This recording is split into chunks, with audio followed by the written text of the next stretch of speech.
আসসালামু আলাইকুম। আপনি যদি নতুন ভোটার হয়ে থাকেন বা আপনার এনআইডি কার্ডে যদি কোনো প্রকার ভুল থেকে থাকে তাহলে আজকের এই ভিডিওটি আপনার জন্য খুবই গুরুত্বপূর্ণ।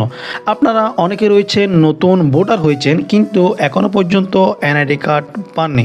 আবার অনেকে রয়েছেন এনআইডি কার্ডের ভুল সংশোধন করতে দিয়েছেন কিন্তু আপনার এনআইডি কার্ডের ভুল সংশোধন হয়েছে কিনা সেই বিষয়ে কোনো তথ্য আপনার জানা নেই।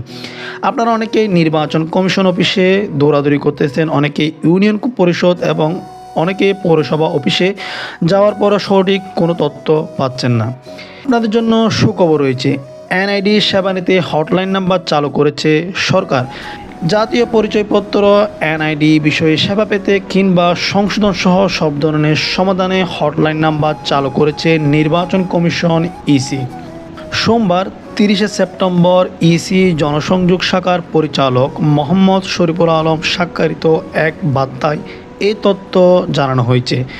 এতে বলা হয়, নতুন ভোটার হওয়া, ভোটার স্থানান্তর, ভোটার সংক্রান্ত, ভোটার সংশোধনীয় অনলাইন সেবা সম্পর্কিত সহ এনআইডি বিষয়ক যে কোনো সমস্যা 105 অর্থাৎ 105 নাম্বারে কথা বলা যাবে।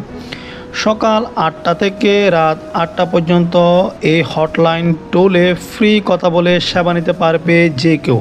অর্থাৎ আপনাদের যাদের এনআইডি কার্ড বলে সংশোধন করতে দিয়েছেন, আবার অনেকে রয়েছেন নতুন ভোটার হয়েছেন এনআইডি কার্ড পাননি, আপনারা বিভিন্ন ইউটিউবে বিভিন্ন ধরনের ভিডিও দেখতেছেন বা বিভিন্ন প্রকার হয়রানির শিকার হচ্ছেন, আপনারা এখন থেকে 105 অর্থাৎ 105 এই নাম্বারে সরাসরি কথা বলে আপনাদের এনআইডি কার্ড সম্পর্কে সম্পূর্ণ তথ্য আপনারা জেনে নিতে পারবেন। জাতীয় পরিচয়পত্র তথ্য সার্ভিসে আপনাকে স্বাগতম। ভোটার নিবন্ধন বা নতুন জাতীয় পরিচয়পত্র প্রাপ্তি সংক্রান্ত তথ্যের জন্য এক চাপুন। ইতিমধ্যে যারা নিবন্ধিত হয়েছেন কিন্তু এখনো জাতীয় পরিচয়পত্র পাননি তারা 2 চাপুন। স্মার্ট কার্ড প্রাপ্তি সংক্রান্ত তথ্যের জন্য 3 চাপুন। জাতীয় পরিচয়পত্র সংশোধন। আজকের ভিডিওটি যদি আপনাদের ভালো লেগে থাকে ভিডিওতে অবশ্যই একটি লাইক করে দিবেন এবং আমাদের চ্যানেলটি অবশ্যই সাবস্ক্রাইব করে রাখবেন।